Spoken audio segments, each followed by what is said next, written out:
Good morning, friends. Mark Holmes here, of course, with my buddy Cowboy Joe Blue and Joe Bear in the house. And as always, I want to thank you all for watching, commenting, subscribing, and being part of the Joe Blue Sports Report. Helps you guys as well as you ladies. You know that this literally does not football gods. Here it is Hump Day, good people, and it is the middle of the week, and we are here as Dallas Cowboy fans. You know, we've been here before. I'm actually going to try and take a different approach this morning. I'm actually going to try and look at the other side of the fence, okay?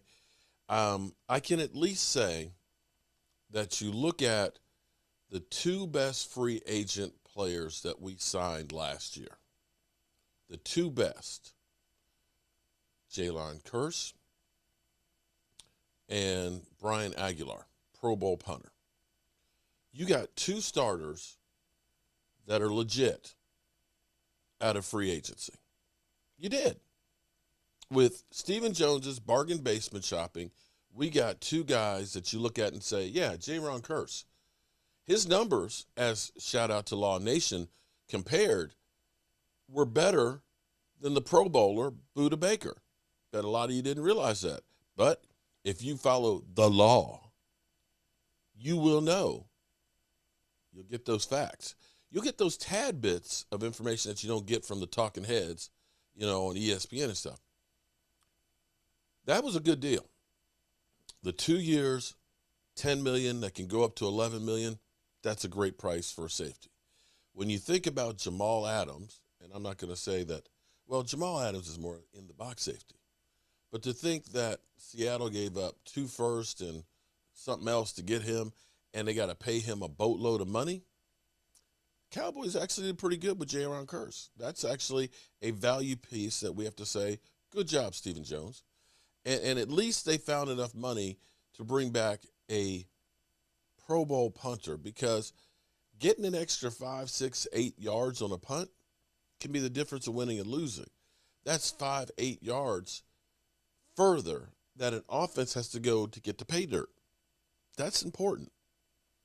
On the flip side, let's look at the draft this year. We got Micah Parsons, Pro Bowler. Micah Parsons, a beast. Micah Parsons is great. But then you go down the line, Jabril Cox, he'll probably be pretty good, was injured. You got OC, you look at him, he's pretty good. You look at Golston, he's going to be pretty good. Quentin Bohannon, if he learns to stay low, he'll be pretty good. But in essence, you've got part-time starters and one great one from the draft. So technically, we did almost as good in free agency, because you could look at it and say, Carlos Watkins probably played as much as, say, OC, right?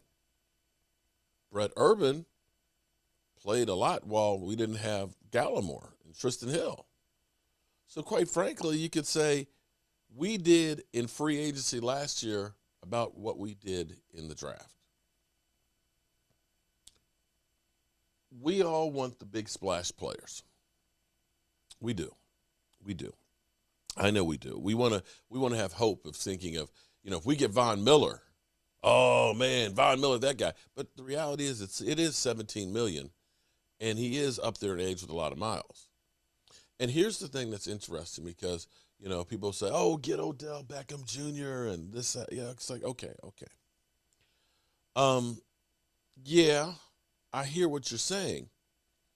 But at the time that they made it, sometimes you get lucky and guys play better than what you think. Because I want you to think about this for a second here. Because the Rams, timing is everything. Timing is everything. And for the Rams, they went ahead and they ended up getting Odell Beckham Jr. And Odell played great for him. 27 receptions in the regular season, 305 yards. He lit it up in the playoffs and looked good. He became better and better as it went on. But, damn, this scares me. That's my phone. I don't know what I said, but my phone is now listening. And next thing you know, it starts calling somebody or doing stuff on here. This is kind of creepy that they're always listening every minute of the day and looking for keywords. But anyway, going into him signing with the Rams, you do realize that he was only 17 catches and staying injured with 232 yards with the Browns the first half of that season. The year before, he only had 23 catches for 319 yards. It wasn't like when they signed him that you looked at Odell and said, oh, my God, they got Odell. Odell had been bad the last year and a half before he got there. He miraculously got better, and maybe you look at it and say that that was because of Baker Mayfield, and hence why Baker Mayfield, right now, the Browns want to get a number one for him, but I don't think they're going to. If Matty Ice went for a third, how do you think Baker Mayfield's going to get a one? You'd be lucky to get a two, even with the desperation that there is right now, quarterback. But you didn't sign Odell thinking that he was going to be a great player. In fact, you looked at it and said, he's a cancer. And in the same breath, you could go back through with Von Miller. Von Miller's numbers had been steadily declining for the last few years. When the Rams traded for Von Miller, you didn't look at it. I quite frankly said, man, Von Miller's old. You know, he can be done. I'll be the first one to say it. He's got a lot of miles on him. And we know in our own recent history when we've thought about players like, you know, Dontari Poe and Gerald McCoy from Minnesota and stuff, that we thought we were getting guys that were, you know, really good, but it ended up being that they weren't. So it's kind of a crapshoot.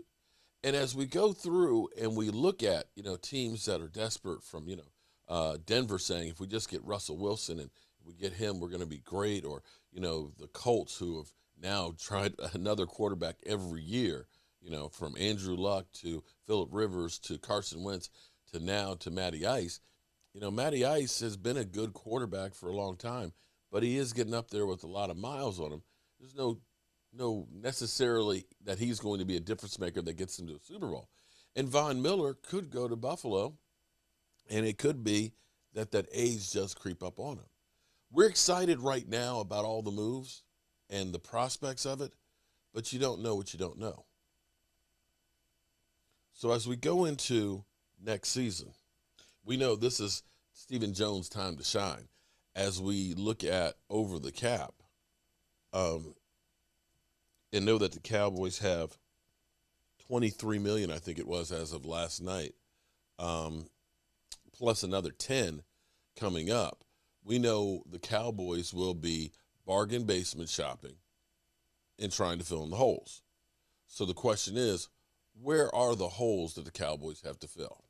Now, what we've lost here, thus far, Panthers at 28, Texans at 28, Browns at 26, Bears at 25, Bengals at 23, Eagles at 23, Cowboys at 23, or no, 22-9, so right at about 23. Still a good bit of money to go.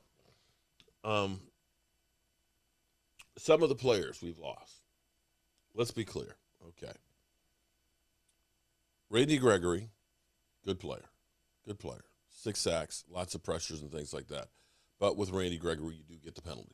You do get that. Randy Gregory played 12 games last year between injury and COVID. Good player. We'll see if we replace that with the guys that we brought in. Dorrance Armstrong actually, it wasn't far behind Randy Gregory's numbers, getting about half of the snaps. So it may be that Dorrance Armstrong steps up. Could be that we end up drafting somebody that ends up coming out the box like a Micah Parsons. You never know. But we definitely still need some help on the defensive line because our problems that we've had are stopping the run. We have a problem still at linebacker.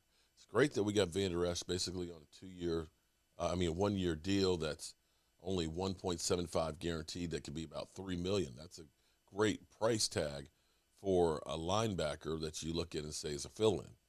But I don't look at him as the guy that's going to be the starter. Or I hope that he doesn't have to be the starter. I hope I still hold out hope for Bobby Wagner. That would be a difference maker. So we know we need linebacker help. I believe our back end is good enough if we can take care of the line. I know people don't like Anthony Brown and things and want to get rid of him, but Anthony Brown, he ended up getting the lion's share of the worst guy to cover. And if we could get a better pass rush and stop the run better, it will help Anthony Brown and that secondary. I think Jaron Kearse coming back, having a second year in the system is definitely going to help. It's definitely going to help Micah Parsons because Jaron Kearse will be calling the defense unless you sign Bobby Wagner. So we figure we need linebacker, defensive line help, maybe edge rusher. On the offensive side, losing two starters, Lyle Collins and Connor Williams. Well, Connor Williams was the most penalized player in the NFL. Shout out to him getting a deal in Miami, getting work and all that. Maybe part of the penalties are because you're part of the Dallas Cowboys and you're going to get flagged more. But you can't look and say he is irreplaceable. Lyle Collins, the last 2 years have not been great.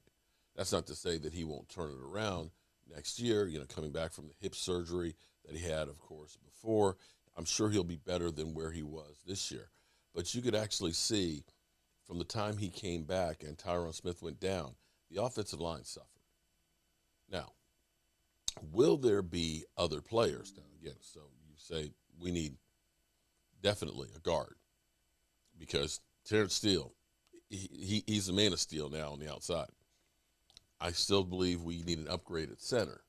But if you can get an outstanding guard that helps the center, my bigger worry is we still keep putting all of our eggs in the Tyron Smith basket. And we've got to get a true, good, outstanding swing tackle. Stephen Jones does not like to spend more than $5 million a year on a player in free agency. But you may be able to get some decent ones if you push that number just a little bit in the second wave of free agency. As teams go through the draft in just a month from now and start jettisoning some of those players because they were able to get some players that they weren't thinking they were going to get, then all of a sudden you may be able to get some players that go in through there. Now, I'll be 100% real. I wish the Cowboys would take some risk and try and bring in some more talent.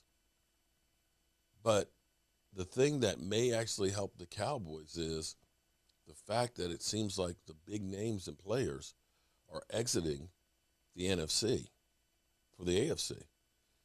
And I don't believe that Washington is clearly any better than they were last year with Carson Wentz. I still think the Eagles aren't as great as they may believe. And, of course, they are still contemplating a quarterback. There just aren't any to go to. And the Giants, well, I don't even need to say anything. But you still have a chance.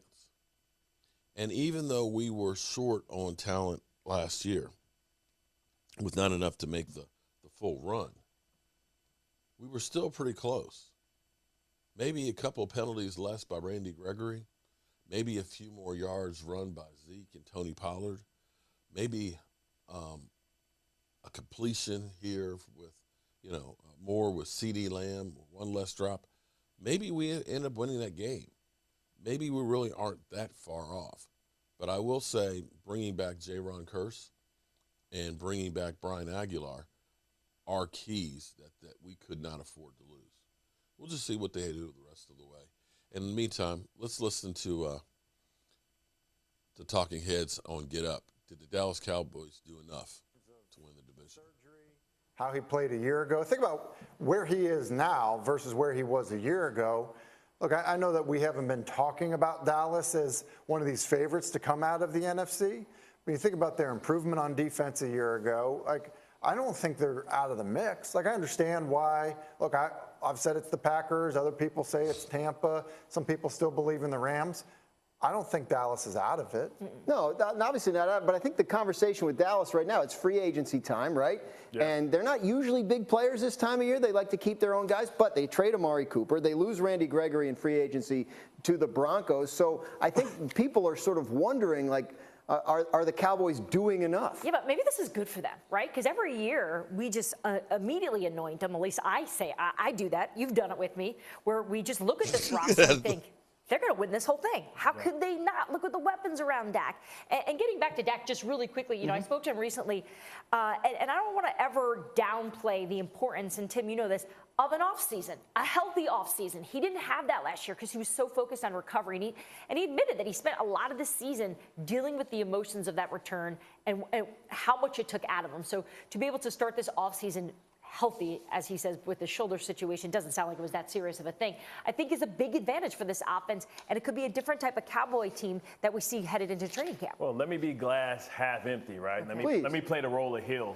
What I'm really concerned about, they lose Lionel Collins, Connor Williams gone. Tyron Smith hasn't been able to be healthy for 17 games. I'm concerned that they won't be able to protect him. And we've seen, you know, last year Kellen Moore fall in love with passing the ball too much. We know this offense works better when it's physical at the point of attack and they can run the ball. You know, they're still stuck with Ezekiel Elliott's contract. Ezekiel Elliott hasn't been the same Ezekiel Elliott. Pollard is actually the better back, but they can't cut him because his cap hit is too high. So I have concerns, right, because you see Randy Gregory on the other side. Are they going to get a guy like Zadarius Smith? Are they going to create that balance opposite of Lawrence so Lions can't slide to Lawrence, right? Will Michael Parsons be able to step up again now? Like, so I have questions about, you know, this defensive line and being able to get after the passer. And I have questions about the ability to be able to protect Dak Prescott. Those are real legitimate concerns.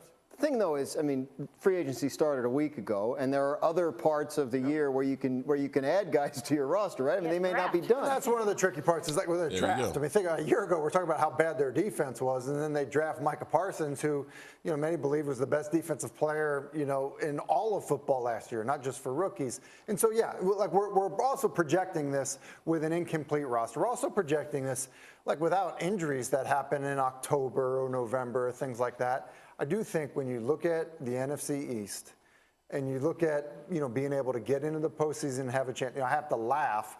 You know, like the highlights we have are Dak respotting the ball at the end. So bad. You know, there is an element of like, look, I expect them to be a playoff team. I expect them to be in it. And Dak, in all fairness to him, has played as well as has had moments where he's played as well as any quarterback in the NFL. I expect them to be pushing the division. You look at the Philadelphia Eagles; they have 3 first-round draft picks. We talk about the depth in this draft. They have a lot of picks, a lot of equity, draft capital that they can go out and really improve this football team. That is a team that was a playoff team last year, so it won't be a walk in the park like they think last year. Washington gets Carson Wentz, ideally an upgrade over Ideally. Taylor Heineke, right? You know what I need Bart on and the can't wait. Can you bring back the breathe right for the can't wait? That would be. We need to get some of those. Open it up. Well, I'll put them on. We'll see. Yeah, Washington ideally got better quarterback. Giants, one of these years, you know, who knows? So we'll see. Again, the NFC East has not had a repeat champion since 2004. So you feel like somebody else has to have a shot. All right, so that's where we are. The Eagles do have a lot of draft capital to work with, and we'll see what happens on that. But let me give a shout out. Yesterday, we started a GoFundMe for next Saturday. Next Saturday, Dak, along with a bunch of his friends, Cowboys, will be here for an autograph signing. And so I came with the idea of saying, let's raise some funds so that way we can present a check for Faith Fight Finish to Dak Prescott at the autograph signing. And as a thank you to the fans that are out there that have donated to it, what we're going to do is we're making a plaque, and we're going to get it autographed. We're going to do a drawing for that plaque and stuff, and I think it'll be some great content and engaging with Dak and stuff at the autograph signing. So let me go. I want to acknowledge, because when I originally put the thing up, it got reviewed, and the link wasn't there and everything else, but it's back up as of yesterday evening. But Drew Schwartz was actually the very first one. Arthur Ross, let me see. Let me get all the names here of all you great fans. Jeremy Diaz, Joseph Baines, Kathy Stearns. What's up, Kathy? Matthew Reynolds, Charles Smith, Robert Hosley, Iran Elliott, Kathy Stearns, Victor Westfall, Jacqueline Gnomes. Googity moogity. Andrew Abilla, Zachary Pelt, Johnny Pena, Catherine Mariota, and Jacob Beck. Shout out to all you guys. I'm going to see if I can do this. It'll be something extra special on there. I'm still working on the things and stuff on there, but shout out to all of y'all. I'm going to let Dak know that all of you guys helped fund his charity. And in the meantime, I got to go up here and get to work because I got a whole lot of stuff to do. Yolanda Fletcher, she's got 3. I got 3 of those butcher blocks that I got to do for her and get started on those. I got other ones that I got football racks, I got hat racks, and my man Hawk, you know, he put down the weed long enough to say that he's coming down, he wants another shot glass rack, and he wants a butcher block with the star on it and stuff. So I got to get to work, y'all. So with that being said, I'll catch you later. Our coach here, as always, I want to thank you all for watching, commenting, subscribing, and being part of the show for the Sports Report.